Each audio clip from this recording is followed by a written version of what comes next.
decriminalization of the defamation. On 22 September 2025, Supreme Court Justice M.M. Sundaresh remarked that defamation क्या होता है? What is the defamation? Defamation has like आप मेरे बारे में कुछ उल्टी सीधे स्लोगन्स बोलना शुरू कर दें, आप मुझे जबरदस्ती डिफेम करना शुरू कर दें, मेरी छवि को खराब करना शुरू कर दें, that is called the defamation. Then is that कि हमारी जो जुडिशरी है ना, उस पे ऑलरेडी 5 करोड़ केसेस पेंडिंग है. हम आजकल जो झगड़े हैं ना, वो सोशल मीडिया पे ज्यादा देखते हैं, पता चलता है सोशल मीडिया पे इसका लड़ाई हो गया है. Hello and welcome back to Ekagra IAS academy. आज हम बात करने वाले हैं डीक्रिमिनलाइजेशन ऑफ द डिफेमेशन. देखिए, बहुत ही ज्यादा इंपॉर्टेंट ये टॉपिक हो जाता है और एज यू ऑल नो, मैं बहुत बार कह चुकी हूँ कि करंट अफेयर जो है बहुत ही इंपॉर्टेंट सेगमेंट हो जाता है यूपीएससी का. और करंट अफेयर अगर हमें नोट्स फॉर्म में मिल जाए तो ये सोने पे सुहागा होता है, राइट. जैसे कि ये जो पीपीटी मैं आपको पहले एक बार दिखा दूं, इस टाइप की पीपीटी आपको कहीं भी देखने को नहीं मिलेगी जो इस फॉर्मेट में बनाई जाती है, ताकि आप आसानी से इसे पढ़ सको और रिकॉल कर सको. जब भी नोट्स रिवीजन की बात आती है ना, तो तुरंत एक बार आप गो थ्रू हो और सारी चीजें आपको याद हो जाए. ये स्पेशलिटी हो जाती है एकाग्र IAS एकेडमी की. सो चलिए शुरुआत कर लेते हैं आज की इस करंट अफेयर का. मैंने आपको इंपॉर्टेंस बता दिया है, करंट अफेयर क्यों इतना ज्यादा इंपॉर्टेंट हो जाता है, वेटेज अच्छा खासा रहता है इसका. और ये जो डीक्रिमिनलाइजेशन की बात की जा रही है, डिफेमेशन की, ये कैसे हमारी सोसाइटी पर इफेक्ट डाल सकता है, तो हमारा जो सोसाइटी का सेगमेंट है इस पेपर से भी इंपॉर्टेंट हो जाता है. तो चलिए बिना किसी देरी के शुरू कर लेते हैं क्लास. मेरा नाम है प्राची मिश्रा एंड आप सभी का बहुत बहुत स्वागत है अगेन इन एकाग्र IAS एकेडमी. नाउ आगे आ जाते हैं. On 22 September 2025, supreme court justice MM Sundaresh remark that, क्या रिमार्क करते हैं ये रिमार्क करते हैं that the time has come to decriminalise the defamation. Defamation क्या होता है? What is the defamation? Defamation has like I am Prachi Mishra, right, और मैं क्लास ले रही हूँ आपकी ऑनलाइन. अब मान लीजिए कि आपको मैं नहीं पसंद आ रही हूं, तो आप मेरी फोटोज छापें और उसके नीचे कुछ उल्टा सीधा चीज़ें लिख दें, आप मेरे बारे में कुछ उल्टी सीधे स्लोगन्स बोलना शुरू कर दें, आप मुझे जबरदस्ती डिफेम करना शुरू कर दें, मेरी छवि को खराब करना शुरू कर दें, that is called the defamation, right. तो ये कह रहे हैं कि अब ये समय आ चुका है डिफेमेशन को लेकर के कि उसको डीक्रिमिनलाइज किया जाए. क्यों डीक्रिमिनलाइज करने की बात कर रहे हैं? तो रीज़न इज दैट कि हमारी जो जुडिशरी है ना, उस पर ऑलरेडी 5 करोड़ केसेस पेंडिंग हैं, जो कि डेटा बताता है. प्लस जब से ये पॉलिटिकली डिबेट शुरू हुई है, तो हर किसी पॉलिटिकल लीडर पर, जो पार्टीज हैं या फिर नॉर्मल ऐसे पर्सन है, वो डिफेमेशन का केस डाल दे रहे हैं. So it's more about the political defamation. कि राहुल गांधी के ऊपर पता चला डिफेमेशन के केसेस चल रहे हैं, वो साल भर अगर डिफेमेशन के केस में जाएं और समन भेजा जाए तो साल भर मुझे लगता है वो कोर्ट में ही बैठे रहेंगे, राइट. और जो कि बहुत ज़्यादा गलत है. देखिए, आपके बोलने की स्वतंत्रता, अब देखो यहाँ पर कैसे इसको कंपेयर किया जा रहा है. We have right to speak, article 19 जिसकी हम बात करते हैं, right. Again we have right to life, live with dignity, दोनों ही आ गई हमारे पास, दोनों ही हमारे फंडामेंटल राइट हो जाते हैं. तो यहाँ पे ये कहा गया कि ये जो डिफेमेशन वाली चीज़ है ना, ये हमारा जो राइट टू फ्रीडम है उसको श्रिंक कर रहा है, राइट टू फ्रीडम को खत्म कर रहा है. क्योंकि अगर हम किसी के अगेंस्ट बोल देते हैं या किसी पार्टी के अगेंस्ट बोल देते हैं, तो वो हमारे ऊपर डिफेमेशन का केस डाल देता है, जो कि पूरी तरीके से गलत है. देखिए, अगर हम सही चीज़ पर वाद विवाद कर रहे हैं, अगर हमारी पॉलिटिक्स हेल्दी है, कि मान लीजिए बीजेपी ने मैनिफेस्टो बनाया, कांग्रेस ने मैनिफेस्टो बनाया, सपा ने मैनिफेस्टो बनाया, ठीक है, बसपा ने मैनिफेस्टो बनाया.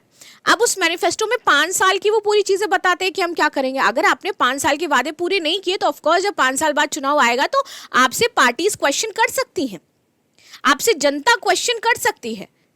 और इट्स कॉल्ड हेल्दी कंपटीशन, जिससे कि हमारा जो स्टेट है वो डेवलप होगा, इंफ्रास्ट्रक्चर डेवलप होगा, आप अच्छी तरीके से पॉलिसीज लागू करोगे. अब वहीं इसको अदर सिनेरियो में हम ले जा करके कि अरे तुमने हमसे क्वेश्चन कैसे पूछ दिया, तो जो विकास है वो तो अपना साइडलाइन हो गया, बाकी अदर चीजें आपकी सेकेंडरी हो गई, फिर डिफेमेशन चालू हो गया. तो इसलिए यहाँ पर कोर्ट ने बोला कि भाई डिफेमेशन केस ना पॉलिटिकली बहुत ज्यादा हो रहा है, इसलिए डिफेमेशन में कुछ रिस्ट्रिक्शंस लाने की जरूरत है एंड देन उसको हमें क्या करना चाहिए, डिक्रिमिनलाइज करना चाहिए. नाउ आगे आ जाते हैं. Criminal defamation law and the constitutional validity क्या है. यहाँ पर section 499 and 500 talk about the defamation, right. Now in the 2016 case of Subramanian Swamy versus Union of India, the Supreme Court upheld the law and stated that it is a reasonable restriction.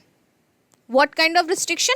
It is a reasonable restriction on Article 19(1)(a), freedom of speech and expression.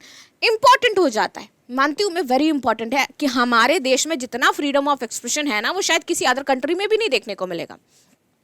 अलग level का हमारे यहाँ पर freedom of expression है। हम कुछ भी कहते हैं, कुछ भी हमारे मन में आएगा, हम ऑन रिकॉर्ड वीडियो आकर के चिल्ला करके चले जाएंगे। दैट काइंड ऑफ फ्रीडम सिर्फ इंडिया में ही देखने को मिलेगी। ये भी रियलिटी है। चाइना में जाकर के चिल्ला लो, यूएस में चिल्ला लो, जापान में चिल्ला लो, अफगानिस्तान में चिल्ला लो, जाकर के बोलने की आज़ादी नहीं है अफगानिस्तान में, तो सऊदी में चिल्ला लो, नहीं चिल्ला सकते आप। इतना जो फ्रीडम आपको मिल रहा है ना एक्सप्रेशन बोलने का, वो सिर्फ इंडिया में ही है। चलिए आगे आते हैं। Section 500 defines defamation. The court recognise that reputation is also the part of the fundamental right to life and what I say, right to live with dignity, वो फंडामेंटल राइट है। Right to speak fundamental right है। अब यहाँ पे जो clash हो रहा है ना बिटवीन टू फंडामेंटल राइट्स, आपको क्लैश देखने को मिलेगा। व्हाट काइंड ऑफ, लाइक एक तो right to freedom and second in right to life, live with dignity वाली जो चीजें हैं उसमें। तो अब यहाँ पे कोर्ट को सेपरेट करना होगा। बहुत मिनिमल सी लाइन है यहाँ पे, उसको रिकॉग्नाइज करना होगा एंड देन सारी चीज़ें परस्यू करनी होंगी। अगर पूरी तरीके से डिक्रिमिनलाइज कर दिया तो अगेन फिर ना कुछ ना कुछ प्रॉब्लम्स होंगी, अगेन फर्दर कोई प्रॉब्लम्स क्रिएट हो जाएंगी यहाँ पर, तो इसलिए ज़रूरी है। नाउ आगे आ जाते हैं। Recent observation by the judiciary. अब यहाँ पे जुडिशरी ने क्या बोला? Justice Sudarshan notice that it is unreasonable to treat criminal deformation as an offence in the dispute between the private individual since it does not serve any public intention या interest। कई बार क्या होता है, मान लीजिए हम आजकल जो झगड़े हैं ना वो सोशल मीडिया पे ज़्यादा देखते हैं। पता चलता है सोशल मीडिया पे इसका लड़ाई हो गया है, और सुबह एफबी पे पता है कोई कुछ लिख रहा है, इधर कोई इंस्टा पे कोई कुछ स्टोरी लगा रहा है, तो पता चल जाता है अरे इन दोनों में झगड़ा हुआ है। वो उनका प्राइवेट मैटर होता है। लेकिन आजकल अपने प्राइवेट मैटर लोग कहाँ डिस्कस करने आ जाते हैं? सोशल मीडिया पे। भूल जाते हैं कि इट्स माई प्राइवेट मैटर, और फिर वो इतना ज़्यादा पब्लिक हो जाता है कि जुडिशरी तक को उसमें इन्वॉल्व कर लेता है। तो यहाँ पे जुडिशरी ने बोला कि मोस्टली जो हमने देखा है ना, जितना हमने रिसर्च किया, हमें पता चला कि मोस्टली प्राइवेट मैटर्स होते हैं।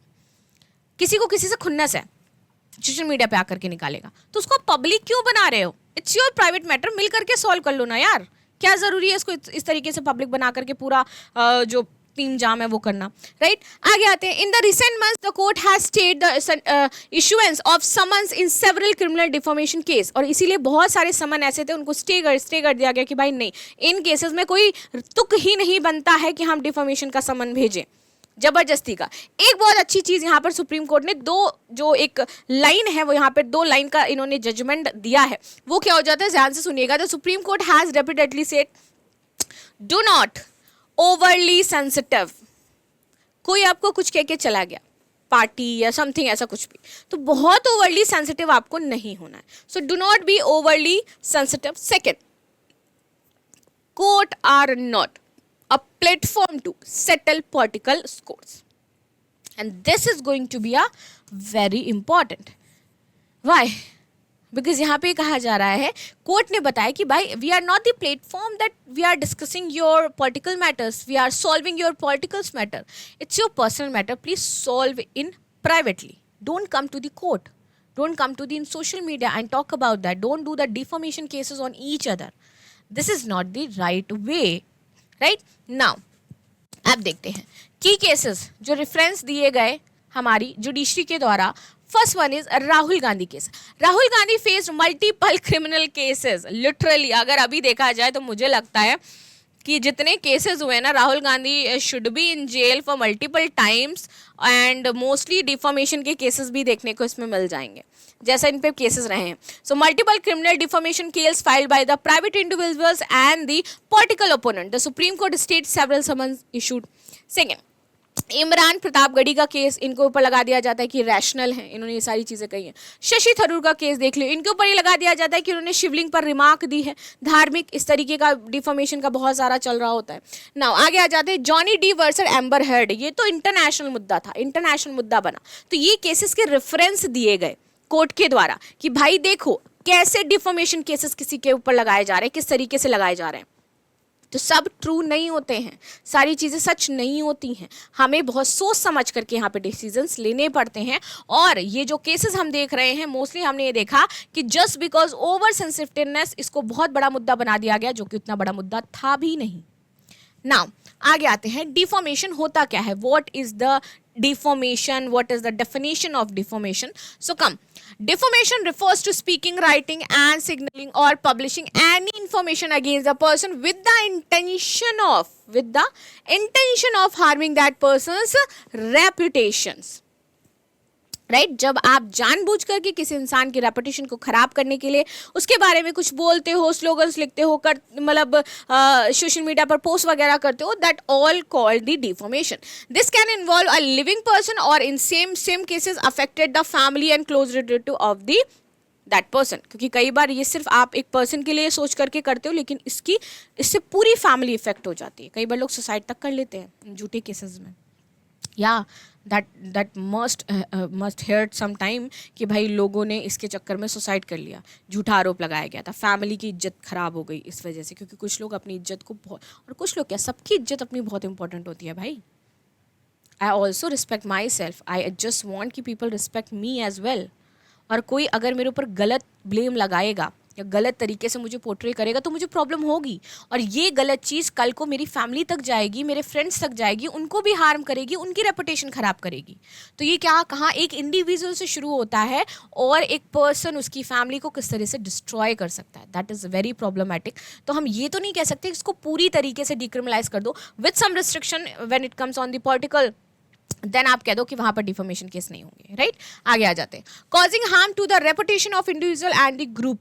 कई बार होता है कि ये डिफॉर्मेशन सिर्फ एक इंडिविजुअल के नहीं होता है, एक ग्रुप के लिए होता है. ग्रुप के लिए कैसे कि मैंने मान लीजिए LGBT समुदाय उसके लिए कुछ गलत कह दिया, तो पर्टिकुलर मैंने ग्रुप को यहाँ पर डिनोट किया ना, अब वो पूरा ग्रुप कहेगा कि इन्होंने मेरे लिए गलत चीज़ें कही हैं, which is again wrong. So deformation आपके ग्रुप से रिलेटेड भी है और इंडिविजुअल पर्सन से रिलेटेड भी हो जाता है.